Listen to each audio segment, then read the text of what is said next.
네, 지난주에 이제 시험을 마치고 이번 주에 만났습니다. 시간이 어떻게 가는지 모르겠어요. 다들 어떻게 지내고 계신지 모르겠는데 저는 이제 1차 시험 마치고 여기 직강생 쌤들한테 말씀드린 것처럼 이제 시험 치러 가기 전에 스터디 모집 글을 임시 저장을 해놓고 나오자마자 거의 업로드를 바로 해버리고 이래서 스터디를 조직을 해서 2주 수요일에 만났던 것 같아요. 종로에서 만나서 이제 우리가 어떻게 살자 이런 얘기를 막 했는데 첫날에 모였을 때에는 뭐 진취적인 얘기는 거의 없었던 것 같아요. 그냥 서로 그거 답 뭐라고 생각해요? 선생님 잘 치셨어요? 막 그날 분위기 어땠어요? 뭐 이런 얘기들만 계속 했던 것 같거든요. 근데 이제 요 시기에 스터디를 구해야 한다면, 그리고 구하지 않아도 된다면에 대해서 먼저 얘기를 드리려고 해요. 이 시기에 스터디를 구한다면은 일단 똑똑하고 뭐 굉장히 뛰어난 사람과 함께 하는 것도 좋지만 제가 보기에는 인성이 바람직하고 나와 상성이 맞는 사람들과 함께 하는 것이 가장 좋겠다라고 저는 생각을 합니다.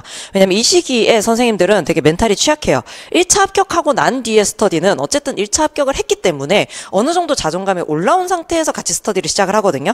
그럼 이제 여기에 겁나 잘하지만 인성이 쓰레기인 애가 있다. 한들 어쩌겠어요. 얘한테서 그냥 내가 필요한 거를 쏙쏙 뽑아먹겠다. 이렇게만 생각을 하고 어차피 우리는 비즈니스니까 이렇게 생각을 해도 되거든요. 근데 이 시기에 선생님들은 아직 뭐 합불이 결정이 나지도 않았고, 그리고 이 시험이 되게 독특한 게 답안을 공개를 안 하잖아요. 그러니까 이제 제가 참사랑에 들어가 보진 않지만, 왜냐면 제 입장에선 거기가 약간 어떤 얘기가 오갈지를 몰라서 무서운 공간이긴 하거든요. 그래서 거기 안 들어가긴 했지만 아마 이제 답에 대한 논란이 또 있지 않을까 뭐 이런 생각이 있는데 그게 확실하지가 않아요.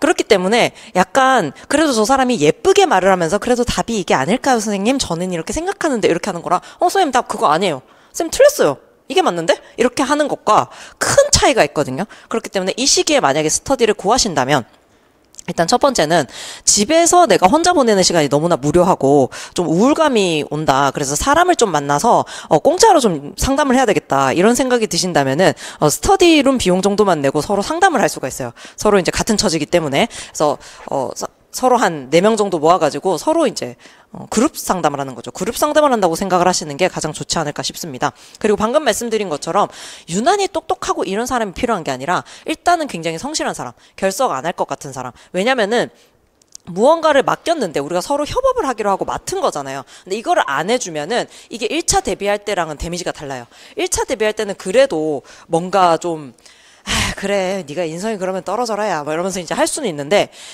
지금 상황에서는 그걸 해주지 않으면은 굉장히 짧은 기간 안에 압축적으로 협업을 해야 되는데 이게 이루어지지 않는다 이러면은 심리적 데미지가 엄청나게 크거든요. 그래서 굉장히 성실할 것 같은 사람, 그리고 만약에 성실할 것 같지 않다라고 한다면은 어쨌든 나랑 성격이 좀 맞을 것 같은 사람, 이런 사람들 중심으로 이렇게 좀 구해보시는 게 좋지 않을까 싶습니다. 그래서 만약에 스터디 모집 글을 본인이 올리신다면은 약간 이런 것들을 걸을 수 있는 장치 같은 거를 좀 마련을 해주시는 게 좋아요. 그게 이제 저는 약간 각오 같은 거를 써달라고 해가지고 각오가 좀 긴 순서대로 같이 하려고 하긴 했었거든요. 길고 좀 이모티콘이 많고 이런 순서대로 했었어요. 왜냐면 이모티콘이 많으면은 사람이 왔을 때 좀 살가운 면이 많더라고요. 그래서 약간 그런 식으로 저는 좀 골랐던 것 같습니다. 그리고 이제 순서대로 좀 성실도 면에서 빨리 달아주시는 분들로 함께 했던 것 같아요. 그래서 만약에 스터디를 구하셔야 된다면 이런 분들 구하세요.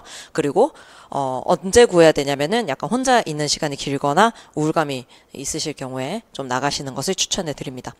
그런데 이제 스터디를 추천 안 해드리는 경우도 있어요. 이건 뭐냐면은 굉장히 독보적으로 뛰어난 사람들이 있어요. 뭐냐면 애초에 본인이 굉장히 성실해요. 애초에 본인이 굉장히 성실하고 1차 스터디를 할 때에도 1차를 준비할 때에도 본인이 거의 다 끌어가고 있었던 사람, 스터디원들은 거의 NPC들이다 이런 생각으로 이제 했던 사람들은 보통 안 구하셔도 됩니다. 안 구하시고 이 시기를 어떻게 보내시면 되냐면은 만약에 내가 1차 합격을 한다면은 이런 자료를 봐야지라고 하는 거를 계속 모으세요. 뭐 교과서 자료든 아니면 성취기준 자료든 이런 걸 모아서 본인이 자료집을 만들어 두는 거예요. 왜 이걸 만들어야 되냐면 1차 합격을 하신 뒤에 뭐 물론 장소를 섭외를 하실 수 있는 분들도 있어요. 근데 장소 섭외를 못 하시는 분들도 있죠. 그럼 이제 뭐를 가지고 딜을 해야 되냐면은 내가 이런 자료집이 있는데 라고 하면서 이제 딜을 해야 되는 거예요. 내가 이런 걸 모아놨는데 라고. 그러면 이제 그게 큰 힘이 되기 때문에 선생님들께서 그런 걸 모아두셔야 되지 않나. 그래서 혼자 하실 분들은 아까 말했던 것처럼 혼자 독보적으로 좀 뛰어나신 분, 그리고 가족들이랑 좀 같이 있는데 가족들이 좀 지지를 잘 해주시는 분 같은 경우에는 굳이 스터디를 나가지 않으셔도 집에서 맛있는 거 먹고 또 지금 폭설이 막 내리고 있는 상황이잖아요. 밖에 나가시는 게 해요, 해. 그러면 이제 집에서 좀 하시는 것을 추천을 해드립니다. 또는 이제 최근에 줌 같은 경우가 굉장히 잘 되어 있잖아요. 그러면은 줌을 활용해가지고 온라인 스터디를 짧고 굵게 하시는 것도 추천을 해드려요. 왜냐면 일단은 대면 스터디를 나가면은 좋은 점은 힐링 받는다. 그래도 내가 사회생활 하고 있는 것 같다. 이런 생각이 드는 반면에 일단 만났다 하면 사담을 엄청 많이 해요. 근데 줌으로 만날 경우에는 우리 또 선생님들 유료 계정 쓰시는 거 아니잖아요. 그럼 40분 안에 끝나야 되거든요. 이 상황이. 그러면은 굉장히 압축적으로 협력을 할 수 있다. 이렇게 생각을 하시고 일장일단을 가지고 스터디 방식을 좀 고민을 해보시기 바랍니다. 이 시기에 스터디가 무조건 필수인 건 아니라고 생각을 해요. 그래서 만약에 스터디를 내가 구하고 싶은데 아직 못 구했다라고 하시면 지금 여기에 적어놓긴 했어요. 직강생 선생님들은 계속 전화가 오고 있다고 학원에서 이제 연락을 하시더라고요. 이거 계속 문의 온다. 그런데 제가 구해드리는 것보다는 본인들이 아까 말씀드린 잘 맞는 사람 구하는 게 좋지만 혹시 못 구하신다면은 앞에 이제 신청서가 있고 굉장히 자세히 써야 돼요. 나 이런 사람이랑 스터디 하고 싶다. 이런 사람은 좀 잘 맞는 것 같다. 이런 사람은 죽어도 안 맞는다. 그리고 내가 가진 약간 좀 딜할 수 있는 자원은 이런 게 있다. 까지 써야 되는 상황으로 돼 있거든요. 이게 귀찮게 드리려는 게 아니라 묶어드렸는데 중간에 싸우시면 이게 여기 와서 만나야 돼요. 얼굴을 봐야 되거든요. 그래서 굉장히 어려운 상황이라 여러 가지 좀 쓰실 수 있게 해놔서 꼭 필요하시면은 하시고 제가 지금 요 시기는 강의 중심이기 때문에 굳이 피드백이 필요하지 않다라고 생각을 했었어요. 그런데 선생님들께서 많이 필요로 하신다고 하셔서 제가 1회는 봐드리려고 합니다. 그런데 지금 첫째 주, 둘째 주 정도까지는 본인이 뭐 어떻게 발전했다 이런 거를 보여주기가 어려우실 수도 있을 것 같아요.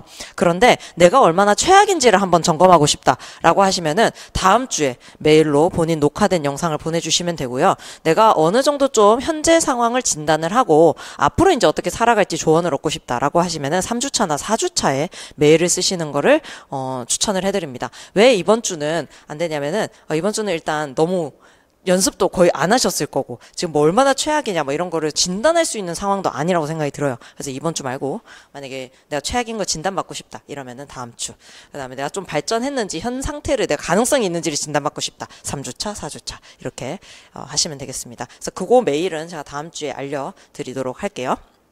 일단 교재 받으셨을 텐데 네, 저는 이제 선생님들 1차 준비하는 동안에 11월 달에 이거를 만드느라 힘들었던 것 같아요. 제가 옛날에 크몽이라고 하는 데서 이 비슷한 거를 팔았었는데 그때 깜짝 놀랐었어요. 저는 그냥 약간 심심해서라기보다는 뭐 이런 게 팔릴까 싶었고 만들어서 올렸었는데 그때 엄청난 수익을 올려가지고 뭐 이게 팔린다고? 이런 생각이 들었어요. 뭐 그렇다 몇 천만 원 번 건 아니고 몇 백만 원 정도 이렇게 벌었었습니다.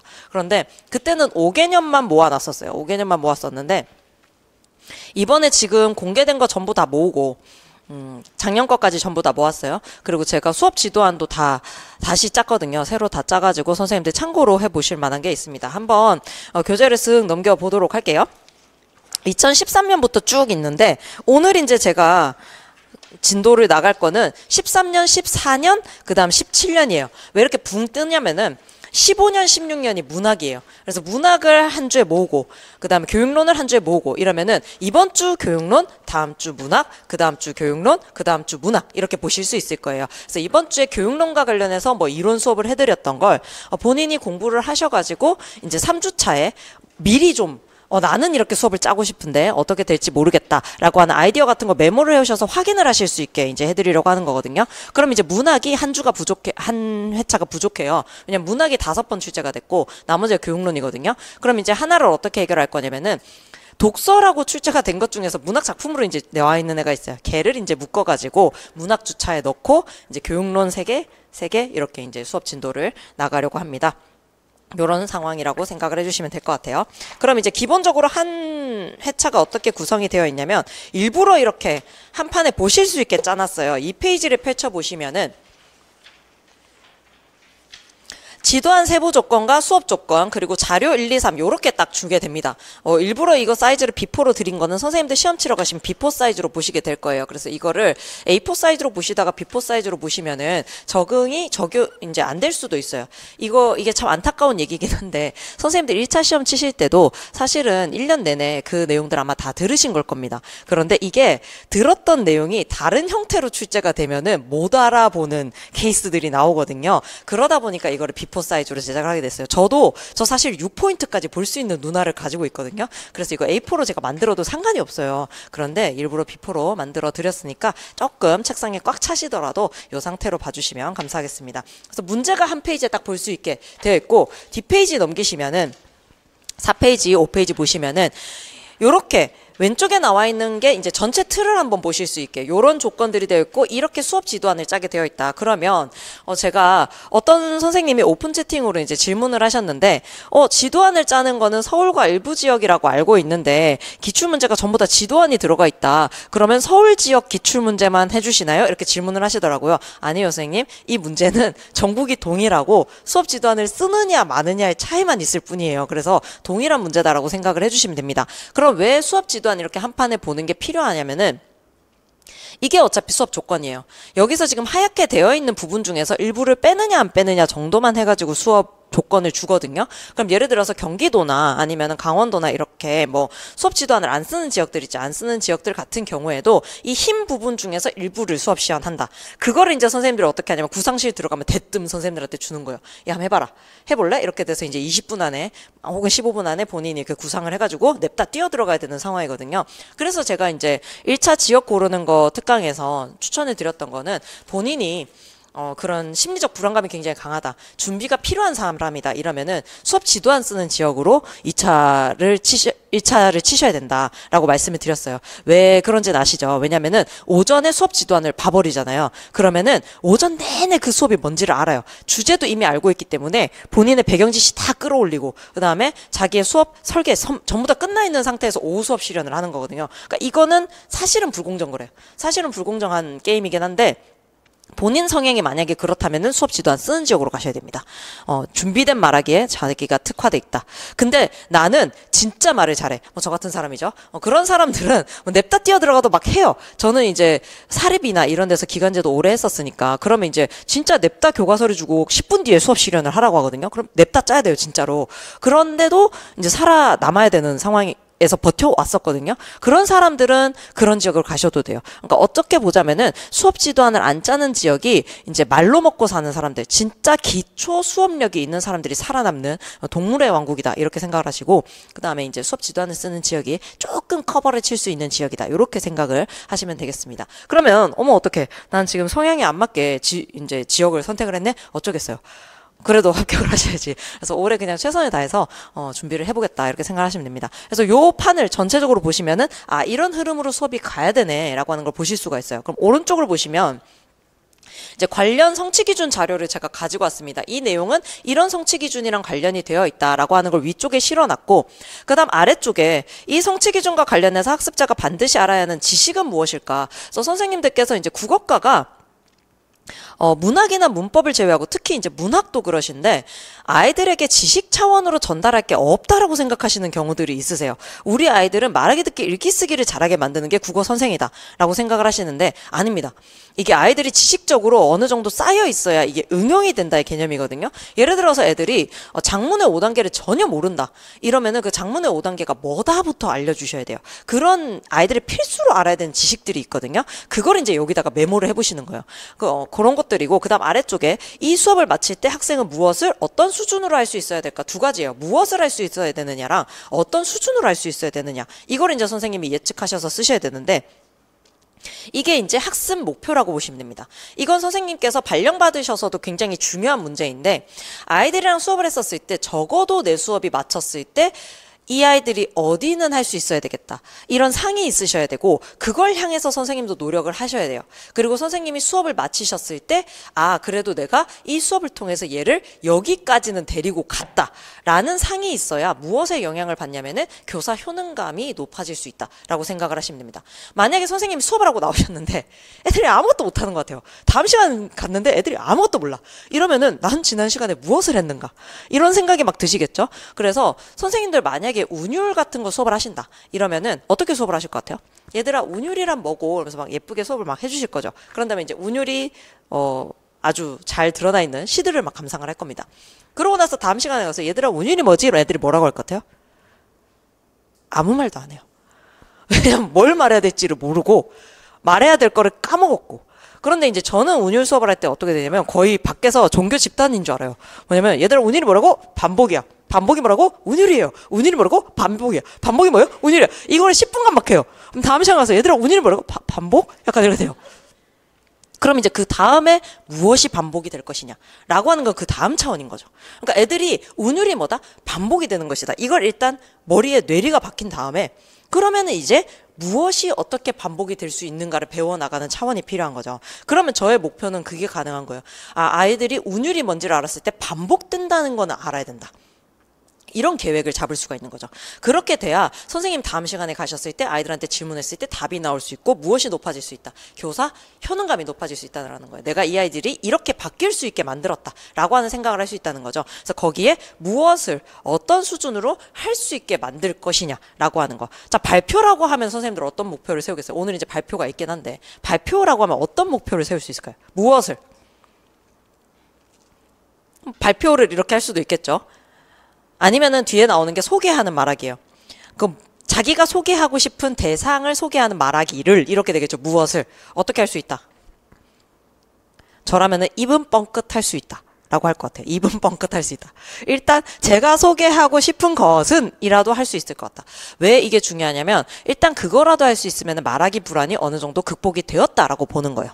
말하기 불안이. 그래서 아이들 입장에서는 실제로 현장에 가보시면은 발표를 안 해본 아이들이 훨씬 더 많습니다.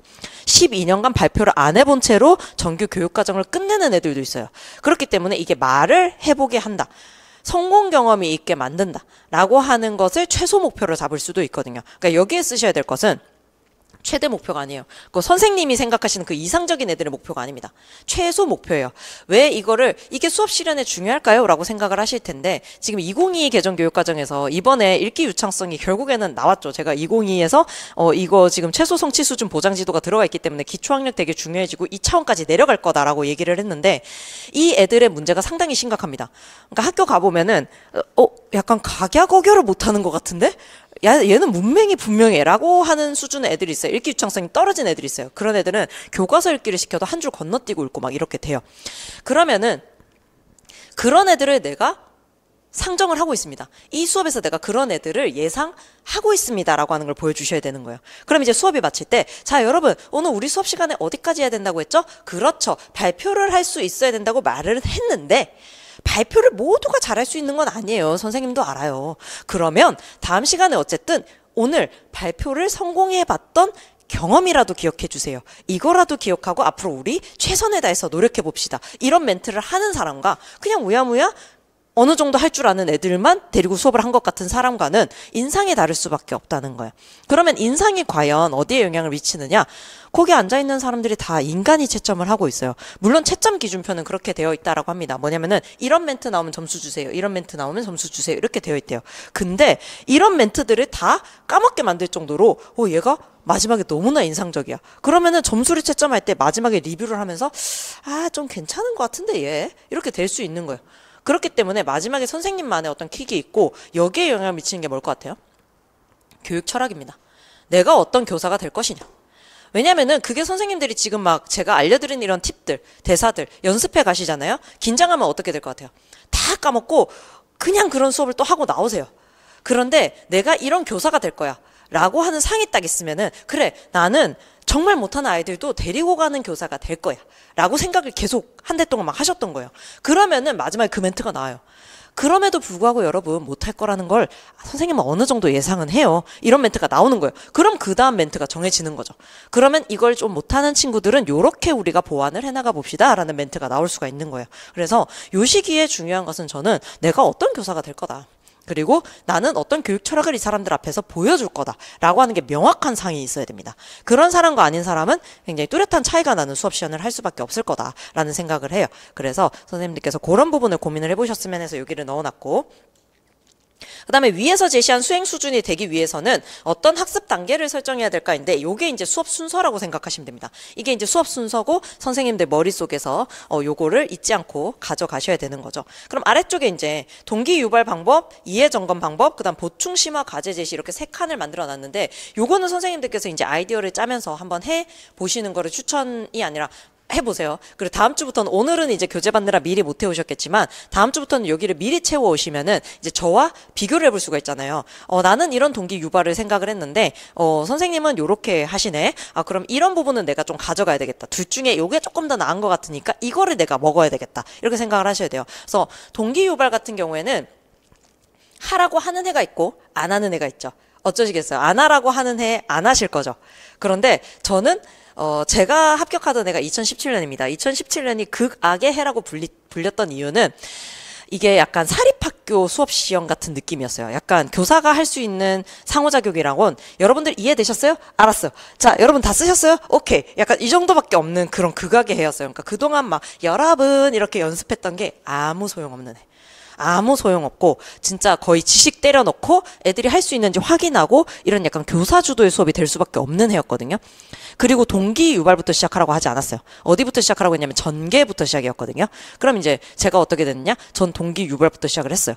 왜냐면은 이 주어진 시간 내에 내가 니네가 요구한 모든 조건을 다 채우고 남을 것 같다라는 생각을 한 거예요. 왜냐면 딱 받았는데 할 게 몇 가지 없어요. 할 게 몇 가지가 없기 때문에 이 시간이 남아돌 것 같은 거예요. 그러면은 헛소리를 막 하게 돼요. 그러면 차라리 제 입장에서는 훨씬 더 짜임새 있는 수업을 보여주기 위해서는 동기가 들어가야 되고 이전 수업 해상을 시켜줘야 되고 전시학습 복습이 있어야 돼요. 왜냐면은 딱 그 수업이 내용 조직하기부터 시작하는 수업이었어요. 그럼 계획하기랑 내용 생성하기를 날린 채로 조직하기부터 시작을 해야 돼요. 이거 굉장히 어려워요. 여기부터 시작을 하려면은. 왜냐면 베이스 이거 깔아놓은 게 없이 거기부터 딱 시작하려면 너무 어려워요.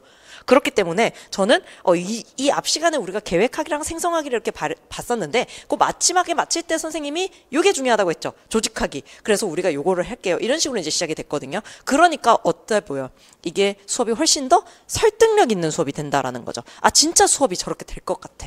그리고 실수도 적어요. 왜냐면 제 머릿속에 수업상이 다 있기 때문에 실수를 거의 하지 않는다라는 거죠. 그렇기 때문에 선생님들께서 주어진 조건을 빼먹으시면 안 돼요. 빼먹으시는 건 문제가 되는데 그 조건을 모두 충족한 채로 더 풍부한 수업을 보여준다? 이거는 아무 문제가 안 된다라는 거예요. 왜냐면은 제 수업 그 제목이 뭐예요? 수업 실현 만점자와 함께하는이잖아요. 만점이었어요. 그렇게 하고도 만약에 제가 쓸데없는 조건을 넣었다면 만점이 나오면 안 되는 상황이잖아요. 그런데 제가 작년까지 이제 저의 경험을 이제 나눌 때 항상 드리는 말씀이었지만 저 칠판 등지고도 판서했고 칠판 손가락으로도 이렇게 지웠고 그다음에 시키지도 않은 거 더 했고 이런 상황이었는데 몇 점이 나왔다고요? 만점이요. 그러니까 그런 떠도는 그 풍문들이 사실은 사실이 아닐 수 있다는 거죠. 설득력이 있고 아 저런 수업이 가능하다. 저거는 좋은 수업이다. 이런 생각만 든다면 몇 점이 나온다. 만점이 나올 거라는 거예요. 그러니까 선생님들 스스로 믿음이 필요하다. 이렇게 생각을 하시면 되겠습니다.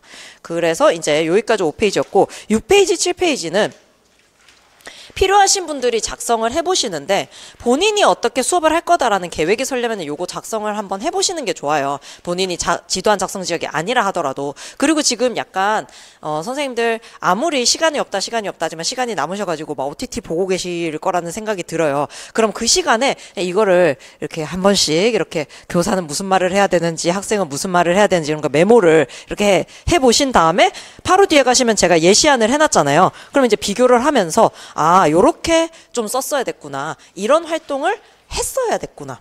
라고 하는 거 이제 생각을 좀 해보시면 됩니다. 그 다음 맨 뒤에 10페이지 같은 경우에는 제가 이 수업은 제가 수업을 해드릴 거예요. 진짜 이런 팁이 있다라고 이제 매주 조금씩 팁을 드릴 거거든요. 한 주에 다 때려 넣으면은 오늘 3시간이 부족해요. 그래서 조금씩 이제 해서 다음 주에 익숙해져 오시고 이렇게 진행을 할 건데 그 내용을 이 10페이지 위에다가 필기를 하시고 그 아래쪽에는 이걸 내가 어떻게 발전시켜 갈 건지 제가 베스트는 아니에요. 저는 제가 베스트라고 생각은 안 해요. 물론 거짓말입니다. 전 항상 제가 베스트라고 생각은 하는데 더 나은 아이디어가 나올 수도는 있다고 생각을 해요. 그래서 여기에서 내가 어떻게 발전을 시켜 나가자라고 생각을 하시면 됩니다. 그래서 오늘 13, 14, 그 다음에 17 이렇게 할 거다라고 생각을 하시면 됩니다. 그럼 수업은 어떻게 진행이 되느냐?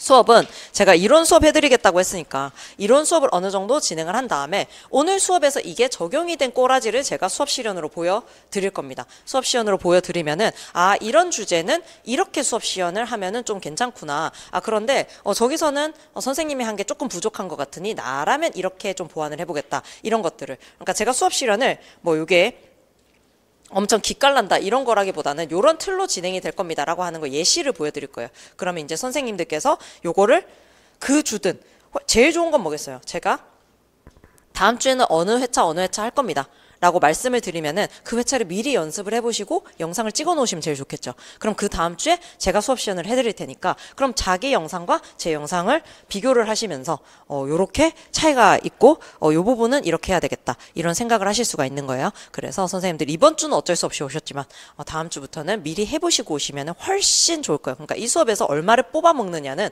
본인의 의지도 있다라고 생각을 하시면 되겠습니다. 자, 그럼 오늘 10페이지에 이제 적으실 거는 동기유발 전략이에요. 동기유발 전략을 알려드리도록 할 겁니다. 물론 선생님들께서 다 아시는 전략이라서 우스워 보이실 수도 있어요. 그런데 그거를 어떻게 활용을 할 거냐의 문제다라고 생각을 하시면 돼요. 자, 여기에서 ARCS 이론을 모르시는 분, 여기서 이제 손에 들고 싶지만 손에 들지 못하시는 거죠. 어쨌든 기초 이론으로 알고 있기는 해야 돼요. 어디서? 교육학에서 알고 있어야 되는 거죠. 그래서 저의 출신 성분을 좀 보고 오신 분들이 있으실 수 있는데 저는 국어 교육이 주 전공은 아니고 이중 전공이니까 주 전공이라고 해도 되기는 하는데 저는 원래 이제 교육학으로 시작을 했어요. 교육학과 출신인데 그렇기 때문에 제가 교수학습 방법론이나 뭐 이런 것들을 훨씬 더 깊이 있게 공부를 한 거예요. 그래서 제가 이제 교사가 됐었을 때 너무 재미있었던 건 뭐냐면 제가 교육학 수업을 들으면서 배웠던 이론들을 수업 시간에 실습을 이렇게 할 수 있구나 라고 하는 게 훨씬 더 풍부한 기반이 됐거든요.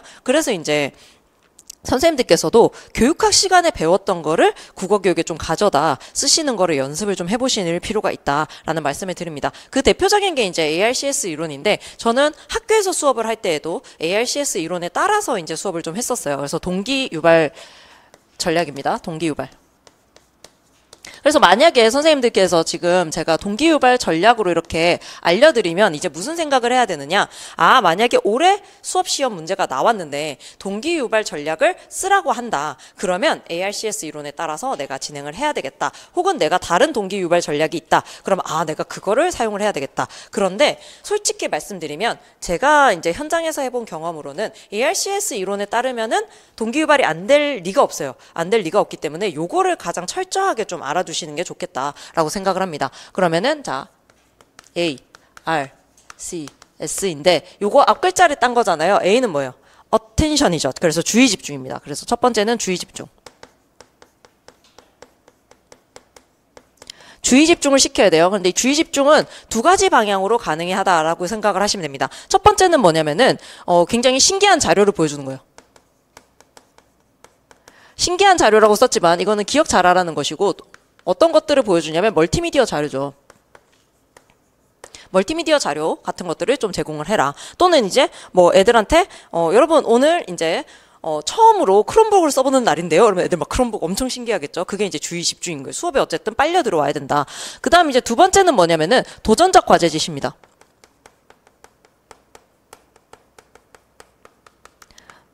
그래서 주의 집중하는 거는 내가 이때까지 풀어왔던 것들을 해결을 하는 게 아니라 도전적인 과제를 제시할 경우에는 아이들이 흥미를 느껴요. 물론 모든 아이들이 그렇지 않기 때문에 이거는 선생님들께서 실제로 교실에서 할 때는 조금 주의가 필요합니다. 만약에 요 교실 안에서 도전적인 과제를 원치 않는 애들이 있어요. 이게 학습 불안이 있는 경우에는 도전적인 과제보다는 자기가 원래 알고 있던 과제를 굉장히 좋아합니다. 그런 학생들의 경우에는 알고 있던 과제부터 제시를 한 다음에 도전적인 과제를 제시를 해주는 게 좋아요. 그런데 좀 애들이 새로운 걸 좋아하고 새로운 과제를 좋아하는 애들은 도전적인 과제부터 준 다음에 어려워할 경우에 기존의 과제를 보여주시는 게 좋다. 이거는 실전의 얘기이고 선생님들 수업 실현할 때에는 어떤 애들이든 그냥 가상으로 얘기를 하시면 되잖아요. 그래서 이거를 사용을 할 수가 있는 거예요. 오늘 여러분들 요거 살짝 어렵게 느껴지시죠? 그런데 이거 우리 알잖아요. 다들 해낼 수 있어요. 이런 식으로 이제 얘기를 하면은 도전적인 과제를 제시해서 아이들의 흥미 유발을 하고 있구나. 이렇게가 되는 거예요. 선생님들은 동기 유발이라고 하면은 거의 대부분 뭐부터 생각을 하세요?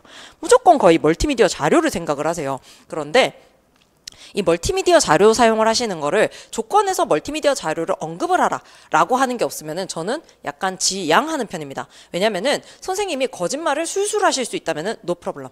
그런데 만약에 선생님께서 멀티미디어 자료라고 하면은 당연히 뭐도 가정을 해야 돼요.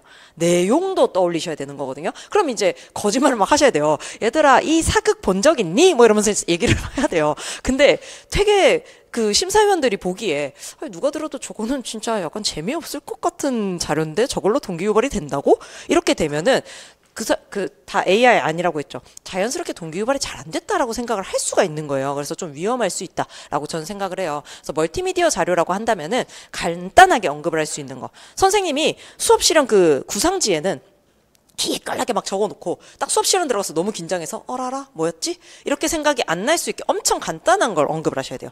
멀티미디어 자료를 쓰실 거면. 일단 언급을 하시지 않는 거를 저는 일단 저라면은 언급을 하지 않는 거를 할 건데 만약에 요거밖에는 나는 동기유발 전략이 없을 것 같다. 이거밖에는 안 떠오른다라고 하시면 굉장히 간단하게 언급. 그러니까 내용을 구구절절하게 하셔서 시간 잡아먹지 말고 이 시대랑 관련된 이 영상 어떻게 보셨나요? 라고 얘기하는 거예요. 뭐 문학인데 일제강점기와 관련된 게 나와 있다. 자, 선생님이 일제강점기와 관련된 영상 보여줬는데 다들 어떻게 봤나요? 끔찍했다고요? 그냥 이런 식으로 그냥 간단하게 하고 넘어가셔야 돼요. 아시겠죠? 그 다음에 이제 두 번째 R이 뭐죠? 관련성이죠. 그래서 관련성이 있는 것은 일단 또 두 가지로 좀 쪼개서 기억을 하시면 좋은데 첫 번째는 현재의 관련성입니다. 현재의 관련성이고 두 번째는 이제 미래의 관련성인 거죠. 현재의 관련성이라고 하는 것은 뭐냐면은 본인이 지금 알고 있는 거예요.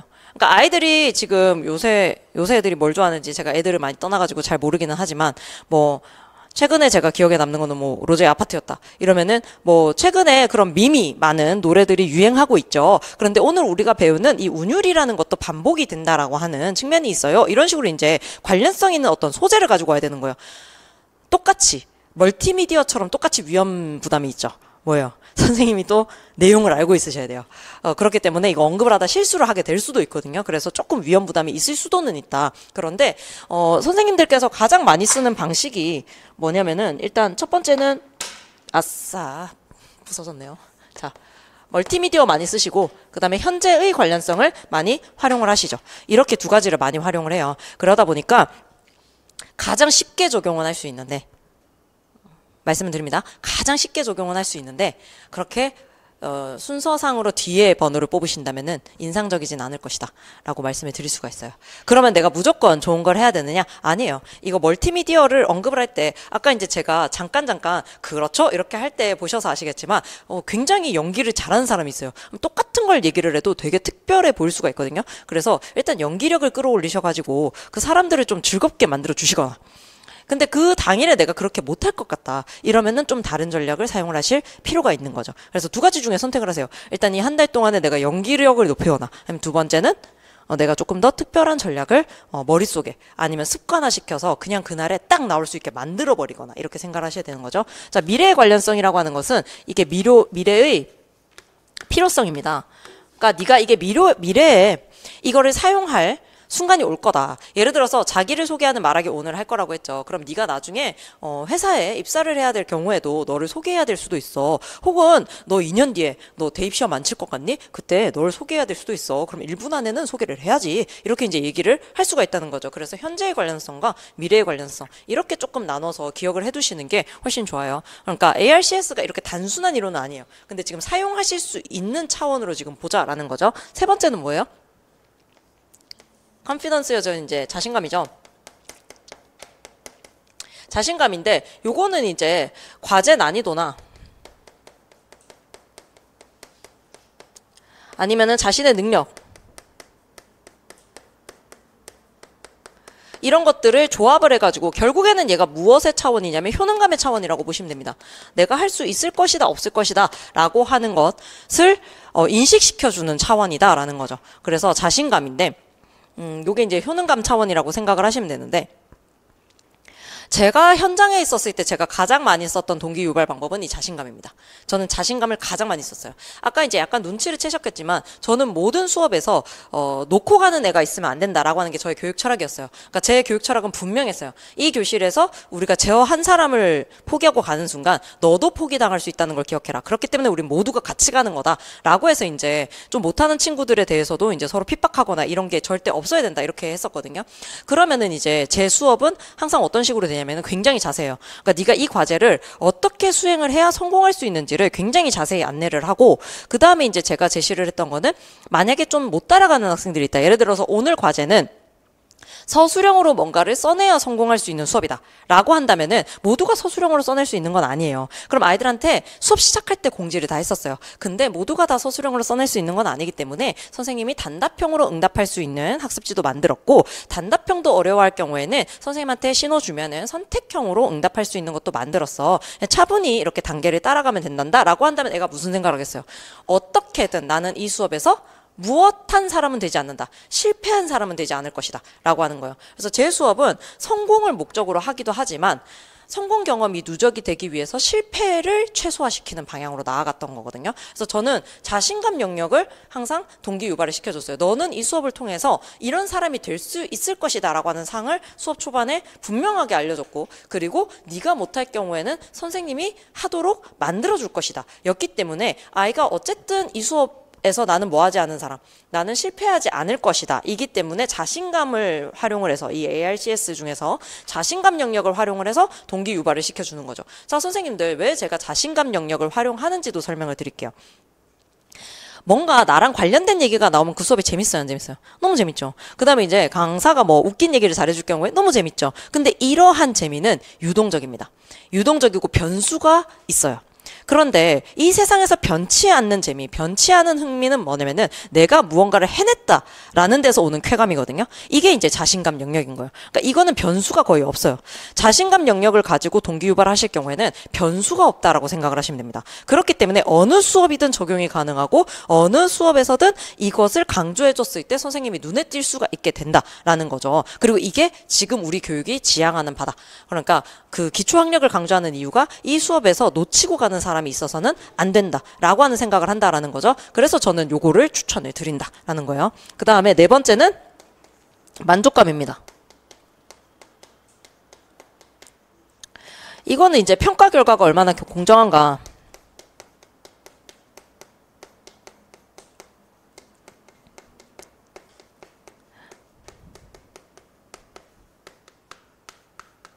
이런 걸로 인해서인데, 이 만족감은 언제 느껴질 수가 있냐면 수업이 모두 마친 다음에 느껴질 수 있는 거예요. 수업이 모두 마친 다음에 이 수업을 평가를 해본 다음에 그렇지, 내가 이 수업을 통해서 이렇게 됐어이기 때문에. 근데 우리 동기 유발은 항상 어디에서 나와요? 수업 실현에서. 도입 부분에 나오거든요. 그렇기 때문에 이 만족감은 쓸 수가 없어요, 선생님들. 쓸 수가 없는 애라고 보시면 돼요. 얘는 어디에서 쓸 수 있냐면 아예 마칠 때 여러분들 오늘 자기 평가를 해보고 자기 스스로 어느 정도 이 수업이 좋았는지 한번 해보도록 해요. 이거는 가능해요. 그런데 얘를 도입 부분에서 쓸 수 없다는 거죠. 결국 결론적으로는 도입 부분에서 쓸 수 있는 애는 요거 3개라는 거예요.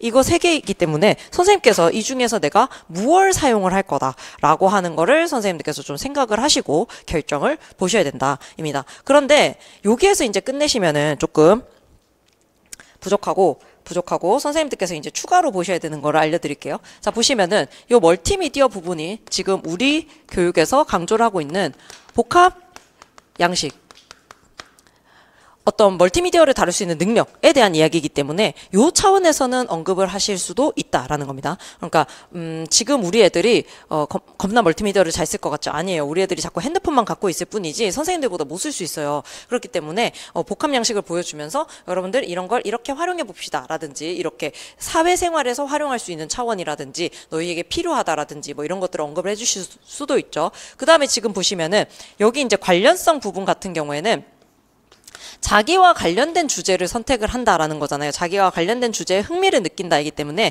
여기에서 이제 자기 결정권에 대해서 선생님들께서 생각을 해두셔야 되는 거예요. 그래서 자기 결정권 또는 자기 선택권에 대해서 생각을 해주셔야 되는 거죠. 그래서 예를 들어서 지금 미시적 독서와 거시적 독서 이런 얘기들이 있긴 한데, 거시적 독서는 한 학기 한 권 읽기죠. 그럼 한 학기 한 권 읽기 수업을 만약에 올해 수업 시연을 해보라고 한다라고 한다면은 아이들에게 책을 어떻게 선택할 수 있게, 자기가 선택해서 읽을 수 있게, 그러니까 너의 진로와 관련된 걸 선택을 해봐라, 그렇게 해줄게 라고 하는 자기결정성 이론을 활용을 한다면은 이 차원에서 동기 유발이 될 것이다 라고 볼 수가 있다 라고 생각을 하셔야 되는 거죠. 그 다음에 지금 여기 자신감 부분에서는 선생님이 참고를 하셔야 될 게 뭐냐면은 강화 이론입니다.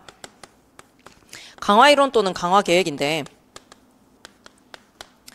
아이들이 결국 자신감, 이 아이들이 자신감을 얻을 수 있으려면 뭐가 있어야 되냐면 굉장히 구체적인 피드백이 있어야 됩니다. 굉장히 구체적인 피드백이 있어야 되기 때문에 그런 것을 내가 언제 제공할 것이냐, 어떻게 제공할 것이냐라고 하는 것들을 고민을 할 때 이 강화 계획이 들어와야 되는 거죠. 그러니까 ARCS 이론이 뼈대를 제공을 하고 나머지 동기 유발이나 동기 유지 전략이 여기에 살을 붙여 나간다라고 생각을 하시고 선생님들께서 공부를 해 두시면은 동기 유발 전략을 충분히 만들어낼 수가 있는 거죠.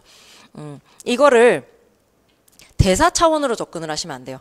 선생님들께서 수업 실현을 연습을 하실 때 이전에 이제 스터디 해보셨던 분들도 있을 텐데 뭐 이거를 내가 대사로 이렇게 만들어서 연습을 할 거다 이렇게 접근을 하실 게 아니라 이런 바탕이 있기 때문에 이 대사가 나왔다가 돼요. 굉장히 자연스럽게 그게 항상 습관화되어서 나올 수 있다. 이렇게 생각을 하시면 되겠습니다. 그래서 오늘의 핵심 포인트는 ARCS 이론 부분이었다라고 생각을 해주시면 될 것 같아요. 그래서 이게 이제 10페이지에 적혀 있겠죠.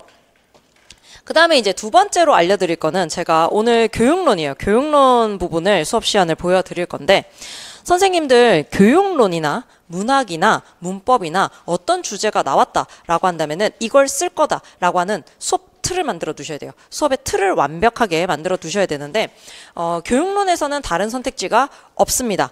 직접 교수법 또는 현시적 교수법을 사용하는 수밖에 없다라고 생각을 해주시면 됩니다. 그러면은 자 직접 교수법 모르시는 분 없겠지만 한번 다시 보도록 할게요. 직접 교수법.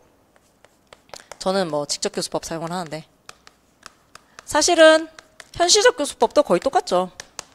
지금에 와서는. 선생님들께서 1차를 치실 때는 직접 교수법과 현시적 교수법을 구분을 하셔야 되겠죠. 그런데 이게 2차에 와버리면은 거의 구별이 없이 사용을 하게 된다라고 생각을 하시면 됩니다. 왜냐하면 그 단계 핵심이 똑같아요. 첫 번째는 뭘 해야 돼요? 설명을 해야 됩니다. 첫 번째는 설명하기. 그런데 설명하기인데 여기에서 이제 현시적 교수법이 차이가 나는 것은 뭐냐면은 중요성과 필요성을 설명을 해주는 거죠. 그것도 할 수 있으면 해주는 거예요. 중요성과 필요성을 함께 포함해서 설명을 해주시면 된다라는 겁니다. 첫 번째 단계에서. 근데 여기에서 이제 선생님들께서 그래서 만약에 교육론이 기출이 됐다라고 한다면은 선생님들께서 굉장히 정확한 그리고 명확한 이론을 설명해 주셔야 돼요. 굉장히 정확하고 명확한 이론을 설명을 하셔야지 이렇게 하면서 이제 오류가 발생을 한다. 그러면은 감점이 되겠죠. 왜냐면은 그분들이 이론을 잘 모른다 하더라도 거기에 이제 대충 내용이 적혀 있을 거예요. 그러면은 아, 요 부분 약간 애가 좀 저는데 이러면은 자세히 보게 되거든요. 그러면은 틀렸다가 확인이 되는 거죠. 그래서 여기 설명하기는 굉장히 명확한 이론으로 설명을 해 주셔야 되고요. 만약에 본인이 잘 몰라요. 이 이론 잘 모른다. 그러면은 아는 것만 굉장히 명확하게 설명하고 나머지는 넘어가세요. 그런 식으로 이제 하시는 것도 하나의 방법입니다. 예를 들어서 협상이 수업 시간으로 나왔다. 작년에 이제 나왔을 텐데, 작년에 제가 왜, 작년에 수업 시간이 엄청 어려웠다. 이렇게 얘기들을 하시는데, 제가 어려웠던 이유를, 문제를 이번에 정리를 하면서 보니까, 일단 첫 번째 이유는 선생님들께서 협상을 정확하게 공부를 안 하셨어요. 선생님들께서 이 협상이 뭔지에 대한 상이 없었다라는 생각이 들고, 그러다 보니까 아이들에게 이 협상을 어떻게 가르쳐야 되겠다라고 하는 게 없지 않았나라는 생각이 듭니다. 우리 생각보다 이 사회에서 협상을 되게 많이 써요. 예를 들어서 선생님도 엄마한테 가방 사달라. 이건 너무 옛날 얘기. 우리 애들이 그 엄마한테 저한테 협상 배워가지고 엄마한테 가방 사달라고 해가지고 가방 인증하고 막 이랬었거든요. 엄마가 가방을 사주셨다. 막 이러면서 우리는 성공했다. 뭐 이런 얘기를 했었는데 뭐 그런 거라든지 아니면은 뭐 시장에 가가지고 물건값 깎는 거라든지 아니면은 제가 최근에 이제 슈룹이라는 드라마를 또 이제 러닝머신 뛰면서 보고 있는데 거기에서 이제 내가 세자 경연을 내가 중전 자리를 내려놓을 테니 세자 경연을 했었을 때 뭐 불합리한 거를 없애달라라든지 이런 거를 중전이 막 요구를 해요. 그런 장면이라든지 이런 게 다 나오거든요. 또는 선생님들 뭐 그 스트리트 우먼 파이터 있죠. 거기에서 A 구간 하는지 B 구간 하는지 막 논의를 하는 파트가 있어요. 그럼 A를 할 거냐 B를 할 거냐 항상 보면은 둘이 원하는데 똑같아요. 그럼 누가 어디를 할 거냐를 협상을 막 해야 되는 거죠. 뭐 예를 들어서 우리가 A 구간 가는 대신에 특수 효과는 우리만 쓸게 라든지 뭐 이런 식으로 돼야 되는 거죠. 협상이 생각보다 굉장히 많아요. 그런데 이런 예시를 들어주면서 그럼 애들을 어떻게 협상을 하게 만들 것이냐라고 하는 거 이런 전략들을 구체화시키지 못한 채로 수업 시간에 들어가다 보니까 그냥 협상에 대한 이론만 웅얼웅얼 하시다가 이제 나오셨을 수 있겠다 이런 생각이 막 드는 거예요. 그러니까 이론을 정확하게 알아야 돼요. 그럼 지금 설명하기에서 이런 팁이 있습니다라고 말씀을 드리다가 협상으로 온 건데 만약에 내가 협상의 단계가 안 떠오른다. 평소에 외우고 있었는데 갑자기 그 3단계가 안 떠오르는 거예요. 그러면은 꾸역꾸역 처음과 중간과 끝이 있죠? 이렇게 할 게 아니라 그냥 단계 과감하게 딱 건너뛰고, 자, 선생님이 지금까지 협상 단계에 대해서 설명을 했고요. 자, 그럼 지금부터는 협상 전략, 무엇보다 중요하니까 협상 전략에 초점을 맞춰서 한번 설명을 들어보도록 할게요. 이렇게 자기가 아는 거, 자기가 정확하게 아는 것만 설명을 딱 하고, 내가 이렇게 설명할 줄 아는 교사야. 그 타이밍에 선생님한테서 이제 확인하는 건 뭐냐면은 발성, 발음, 이런 것들, 설명할 때의 태도, 이런 거를 확인을 하기 때문에 딱 자기가 자신감 있게 설명할 수 있는 파트. 그럼 시험 문제에서 이거 무조건 설명해라가 만약에 나와 있다면, 예를 들어서 지금 보면은 추론적 읽기에 개념 설명하라고 나와 있거든요. 그건 하셔야죠. 그건 빼먹으면 이제 감점이기 때문에 모르더라도 이제 이렇게 엮어가지고 하셔야 돼요. 어떻게든 하셔야 되는 거고, 아니라면은 내가 아는 것만, 내가 아는 거를 명확하게 설명을 해주셔야 돼요. 두 번째는 시범 보이기인데요. 시범 보이기인데, 여기에서 이제 선생님께서 해주셔야 되는 것은 사고 구술과 그 다음에 요것도 하나 하시면 좋긴 한데, 다양한 예를 다 보여주시는 건 아니에요. 요거는 다양한 예를 내가 보여줬다를 언급을 하라는 얘기인데, 자, 시범을 보인다라고 하는 건 선생님 모범 사례가 되는 거잖아요. 선생님, 그런데 아이들한테 시범을 보여주는 이유는 뭐냐면 관찰 학습인 거거든요. 그러면은 관찰 학습을 어떻게 하는 게 좋으냐? 구체적인 설명이 있으면 좋겠죠? 그 구체적인 설명이 뭐냐면은 사고 구술입니다. 내가 어떻게 구체적으로 사고하고 있고 이걸 한다라고 하는 거. 근데 이 시범이, 관찰학습이 여러 번 이루어지면 또 되게 좋겠죠? 그 여러 번이 뭐냐면 다양한 예인 거예요. 근데 시범 보이기를 하실 때, 자, 한번 사고 구술 보여주신 다음에 잠시 멈추시고, 그럼 이제 거기서 뭐야, 쟤 왜 가만히 있어? 이렇게 될 거거든요. 잠시 멈추신 다음에, 자, 지금까지 선생님이 3개의 예를 활용해서 여러분들한테 선생님이 어떻게 하는지를 보여줬어요. 이렇게 하는 거예요. 그럼 뭐예요? 갑자기 3번 본 거예요.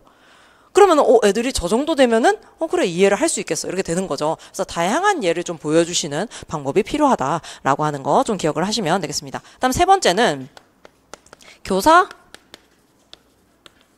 도움이 제공되는 연습이겠죠.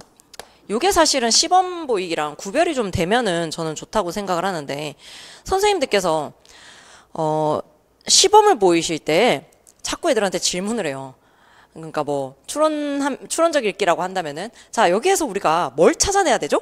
이렇게 되는 거예요. 근데 선생님, 자, 뭘 찾아내야 되죠? 이렇게 되면은 애들이 답하지 않나요?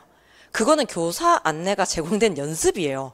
이건 교사가 시범을 보인 게 아니거든요. 교사가 시범을 보인다는 것은 뭐냐면은, 정말 교사가, 자, 이렇게 여기 지금 단서 보이죠? 선생님은 이걸 가지고 이렇게 읽었어요 라고 바로 설명이 들어가는 게 시범 보이기예요. 왜 시범 보이기가 필요하냐면 아이들의 학습 불안도를 낮추는 겁니다. 근데 선생님들께서는 이제 뭐라고 배우셨기 때문에, 아이들과 상호작용을 많이 해야 된다라고 배우셨기 때문에 자꾸 질문을 막 하시는 거예요. 그러니까 지금 시범 보이기 단계가 정확하게 이루어지지 않은 채로 교사 도움이 제공되는 연습으로 넘어간 것처럼 보일 수가 있다라는 거죠. 그래서 선생님들께서 여기 구분이 되면 좋기는 한데, 그날에 이런저런 생각이 안 든다라고 한다면 시범 보이기를 보여야겠습니까? 교사 도움이 제공되는 연습을 보여야겠습니까? 2번을 보여야겠어요? 3번을 보여야겠어요? 3번입니다. 3번을 보여주셔야 돼요. 왜냐면은 학생과의 상호작용을 보여주셔야 되기 때문에 이 3번을 보여주셔야 된다라는 거죠. 그래서 3번을 다 보여주신 다음에 무슨 언급을 해주시면 돼요. 약간 머릿속에 아차 이런 생각이 들면 갑자기 다시 다양한 예를 우리가 봤다. 그래서 3번에 걸쳐서 선생님과 연습을 했죠. 라든지 선생님이 다양한 예시, 3가지 예시, 제가 왜 3을 쓰냐면은 보통 이게 2가지 예시면은 조금 부족한 느낌이 들지 않나요? 4가지 예시 어때요? 수업 시간 내내 연습하는 느낌이 들죠. 3개가 딱 적당해요. 그래서 제가 항상 3가지 예시 이렇게 하거든요. 그래서 3가지 예시를 통해서 우리가 연습을 했죠. 이렇게 이제 언급만 해주시면 되는 거예요. 그러면 이제 그분들이 상상은 알아서 해주실 거예요. 그 다음에 이제 4번째가 학생 독립 연습이 되고, 그 다음에 이제 5번째가 적용 단계가 되는 거죠. 적용 단계여서 새로운 예시. 그런데 학생 독립 연습을 2가지로 쪼갤 수 있는데, 개인 활동으로 할 것이냐 아니면 모둠 활동으로 할 것이냐, 요것도 고민을 해 두셔야 돼요. 개인 활동으로 할 것이냐, 모둠 활동으로 할 것이냐. 그럼 선생님들 나름의 이제 순서가 있으실 거예요. 개인 활동이 당연히 먼저지, 라든지 아니면 모둠 활동이 먼저지인데, 이거는 그 의도를 생각을 하셔야 돼요. 의도를 생각을 하셔야 되는 게, 개인 활동을 먼저 하고 모둠 활동을 하는 것도 가능해요. 이건 어떤 경우에 가능하냐면은, 아이가 스스로 자기 답을 낸 다음에 다른 사람과 비교를 하는 게 효과가 있을 경우에. 그러니까 뭐 글쓰기를 해야 되는데 모둠 활동부터 시작하면은 누가 등장을 해요? 이거 프리라이더가 무조건 등장을 하거든요. 그렇기 때문에 이런 게 나는 별로다. 이건 좋지 않다고 생각한다. 이러면 개인 활동부터 시작을 하시는 게 맞습니다.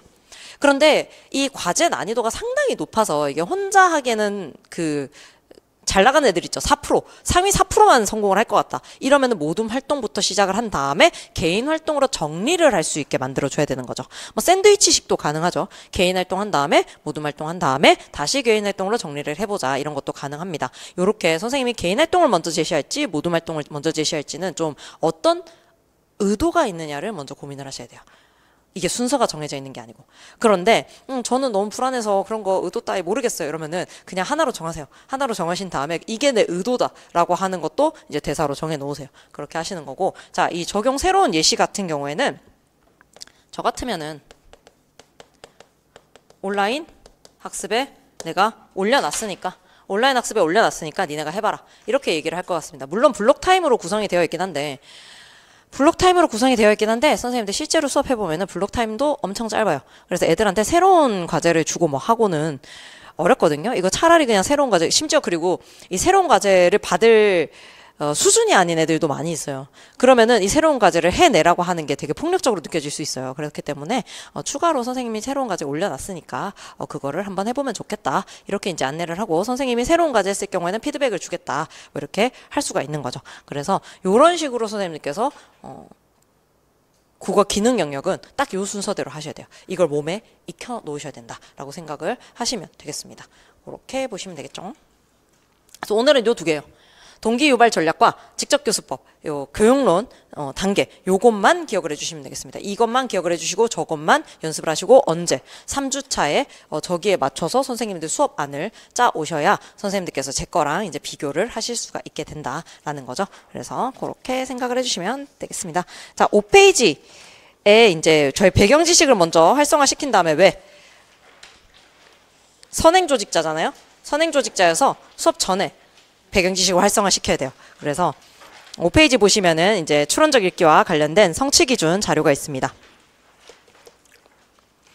보시면은 공구 개정 교육 과정 이 당시 이제 공구인데 공구 1, 2 뭐 이렇게 넘어오고 있었는데 공구랑 1, 2가 뭐 거의 비슷하니까 그런 상황이었으니까 사실 저는 공구랑 1, 2 개정 교육 과정을 훨씬 좋아해요. 지금 1호랑 2보다. 왜냐면은 모든 성취 기준에 그 해설이 있으니까 훨씬 보기가 편해요. 지금 너무 불친절하지 않습니까? 어쩌라는 건지 모르겠는데 앞으로 또 이렇게 다 모든 걸 복원시킨 날이 오지 않을까라고 저는 생각을 해요. 선생님들이 너무 힘들어하니까. 근데 공구를 보시면은 필자의 의도나 목적, 숨겨진 주제, 생략된 내용 등을 추론하며 읽는다라고 되어 있습니다. 그래서 추론적 독해를 위해서는 글의 표면적인 단서인 담화표지, 제가 여기다 표시를 했거든요. 글의 표면적 단서인 담화표지를 활용하여 문맥을 파악해 나가면서 그 다음 이제 어디다가 표시를 했냐면은 독자의 배경 지식과 경험 여기다가 이제 표시를 했어요. 그래서 글의 표면적 단서인 담화표지 이게 뭐냐면 글 내적 정보인 거고 그다음에 독자의 배경 지식과 경험 이게 글 외적 정보인 거죠. 근데 독자의 배경 지식과 경험에 추가해서 이게 조사 자료도 사실은 글 외적 정보에 들어갑니다. 그런데 이제 아이들한테는 추론적 읽기를 할 때 추가 자료를 보통 제시하지 않는 경우에서 시작을 하다 보니까 이게 독자의 배경 지식과 경험으로만 한정이 되어 있는 거예요. 그럼 선생님께서 왼쪽에 보시면 이 추론적 읽기 기출문제에서 활동 1에 보시면 글 내적 정보와 외적 정보를 활용하여 이렇게 나와 있거든요. 이게 글 내적 정보가 뭔지 외적 정보가 뭔지를 선생님께서 모르셨다면 이 아예 수업이 진행이 안 되는 거예요. 그냥 그렇기 때문에 이런 기초적인 부분을 아셔야 돼서 지금 성취 기준 중에서 중요한 애들은 선생님들께서 보셔야 된다라고 하는 생각이 드는 겁니다. 성취 기준 중에서 좀 중요한 애들 이런 용어들을 사용을 해야 돼요. 그래서 저는 사실은 약간 미쳤다라는 얘기를 듣긴 하지만 제가 이제 시험 준비할 때 저는 성취 기준이랑 해설을 거의 외우고 들어갔었으니까 그래서 아예 그 수업 시연도 그 용어로 거의 수업 시연을 했었어요. 시험 답안도 그 용어로 거의 다 썼었고 지금 해보라고 하면 못 외울 것 같긴 한데 어쨌든 그 용어를 사용을 해주시는 게 제일 좋다. 예를 들어서 교육과정에서는 상위인지 이렇게 얘기를 하잖아요. 그런데 그걸 뭐 메타인지라든지 뭐 이렇게 얘기를 하면은 맞는 얘기긴 한데 조금 낯설게 들릴 수가 있어서 안 좋을 수는 있다라는 거예요. 이거는 뭐 메타인지 뭐 초인지 이렇게 쓴다고 해도 뭐 상관없어요. 이거는 아주 대중적인 용어니까. 근데 예를 들어서 뭐 현장에서는 한 학기 한 권 읽기를 더 많이 쓰고 있거든요. 그런데 이제 뭐 그거를 다른 용어로 사용을 한다든지 예를 들어서 통권 읽기라든지 아니면 온권 읽기 이렇게 된다면은 그 채점하시는 분들이 그 용어가 무엇인지를 한 번 더 생각을 해야 되는 거잖아요. 그 사람들한테 의문이 들게 해주면 안 돼요. 그 사람들이 굉장히 명쾌하다 이런 생각을 하게 해줘야지 이 수업을 보고 의문이 들게 하시면 안 된다는 거예요. 이게 거의 자기소개서랑 비슷해요. 자기소개서를 한 큐에 읽으면 거의 합격한다라고 하거든요. 근데 자기소개서를 읽다가 이게 무슨 문장이에요? 하면서 앞으로 돌아가면 불합격 확률이 한 번 돌아갈 때마다 10%씩 높아진다. 이렇게 얘기를 해요. 그렇기 때문에 명쾌하게 딱 갈 수 있게 수업을 짜줘야 됩니다. 그 다음 이제 보시면은 광고문이나 정치 담화문, 시사평론 등 요게 이제 따로 가로를 해서 묶었고요. 여기에서는 필자가 여러 가지 복합적인 상황을 고려하여 글의 의도나 목적, 주제 등을 숨겨놓을 수가 있다. 그 다음에 같은 사건을 다룬 신문기사, 이것도 따로 표시를 했고요. 그다음 편집자의 의도에 따라 표제, 기사의 위치, 관련 사진이나 도표의 제시 방법 등을 달리함으로써 여론 형성에 미치는 효과가 달라진다인데 이게 왜 중요하냐면은 애초에 이 추론적 읽기가 기출이 만약에 된다면은 광고문이나 신문기사를 읽기 자료로 줄 확률이 있구나라고 하는 걸 예측을 할 수가 있는 거예요. 그래서 읽기 자료로 뭘 줄 거다라고 하는 거. 국어과는 독특하게 그 자료, 읽기 자료가 제시가 되잖아요. 물론 다른 과도 마찬가지지만 그거를 알고서 이제 해야 되는데 예측을 하고 보는 것과 아닌 것은 차이가 있으니까 광고나 신문 이게 이제 1호로 넘어오면서 매체 비판적으로 읽기 성취 기준으로 좀 발전이 된 상황이에요. 그런 것도 생각을 해볼 수가 있죠. 추론적 독해 능력을 길러. 그래서 글에 담긴 의도 동그라미 1 했고요. 그 다음에 숨겨진 주제 동그라미 2, 필자의 가치관 동그라미 3, 가치관이나 관점 이렇게 세 가지를 추론을 해야 되는구나 이렇게 생각을 했어요. 근데 1호 계정으로 오면은 이게 아예 성취 기준으로 올라붙었어요. 보시면은 물론 공부도 나와 있긴 하지만 글에 드러나지 않은 정보를 예측하여 필자의 의도 동그라미 1, 글의 목적 동그라미 2, 숨겨진 주제 동그라미 3, 생략된 내용 동그라미 4 이렇게 되어 있거든요. 근데 여기까지는 이제 선생님들도 그렇지 이런 거 해야 되지 이런 생각이 드시죠. 이 2로 넘어왔더니 하나가 더 추가가 돼요. 맨 마지막 줄에 보시면 인물의 특성이나 장면의 분위기 추측하기 이게 추론적 읽기에 더 들어간 겁니다. 그러면 이제 무슨 생각을 하셔야 되냐면 추론적 읽기가 출제 확률은 낮을 수 있지만 왜냐하면 지금 이미 기출이 됐으니까 출제 확률은 낮을 수 있지만 만약에 기출이 된다면 이제 뭐를 가져올 수 있다. 문학 작품을 가지고 올 수 있겠구나. 문학 작품을 가지고 온 다음에 추론적 읽기를 출제를 해버릴 수도 있겠구나. 이렇게 이제 생각을 해주시면 되겠죠. 그럼 이제 2페이지와 3페이지에 저희가 기출문제를 먼저 한번 쭉 본 다음에 잠깐 쉬는 사이에 선생님들께서 13년, 14년, 17년 한번 보시면서 이런 내용이 있었고 나는 이런 동기 유발 전략을 쓸 거고 이거를 오늘은 간략하게 메모만 일단 해보시면서 준비를 하시고 저는 이제 그 뒤부터 수업 실현을 좀 보여드리고 질의응답을 좀 하는 방식으로 넘어가도록 하겠습니다. 자, 지도안 세부 조건을 보시면은 동기 유발 자료 1을 활용하여 동기를 부여하되 두 학생의 발화를 모두 활용하여 발문할 것. 그럼 이제 채점 기준이 나오죠. 동기 유발이 있느냐라고 하는 것과 근데 이 동기 유발에 두 학생의 발화가 모두 사용이 되었느냐. 그러면 이 두 학생의 발화를 읽어주셔야 돼요. 읽어서 내가 여기 있습니다. 선생님들 왜 1차 답안 쓰실 때에도 내가 여기 이 답 썼습니다 라고 하는 담화 표지 막 사용을 하셨잖아요. 그것처럼 내가 여기에서 언급을 했습니다 라고 하는 걸 딱 그 자료를 읽어주셔야 된다. 그다음에 추론적 읽기의 개념을 구체적으로 이해할 수 있도록 설명할 것이에요. 이거 자 어디가 저는 포인트라고 생각을 하냐면 구체적으로 이해할 수 있도록이 핵심입니다. 그러니까 네가 좀 추론적 읽기의 개념을 그냥 언급만 하고 가는 차원이라면 만점을 주지 않을 수 있다에 대한 얘기인 거예요. 이렇게 조건이 나오면은 그래서 구체적으로 이해할 수 있도록. 자 그럼 선생님들 구체적의 상을 또 알고 있으셔야 돼요. 구체적이란 게 뭐죠? 구체적이란 게 뭔지에 대해서 제가 오늘 명확한 상을 알려드릴게요. 아주 명확한 상을. 자, 보시면은, 나는 이 분필이 좋다. 이거는 주장이죠. 주장이에요. 이거는 주장입니다. 왜 좋냐면은 사용하기 편리하기 때문이다. 이렇게 나오죠. 그럼 선생님들은 이게 구체화 되었다고 생각할 가능성이 높습니다. 아니에요. 이거는 전혀 구체화된 게 아닙니다.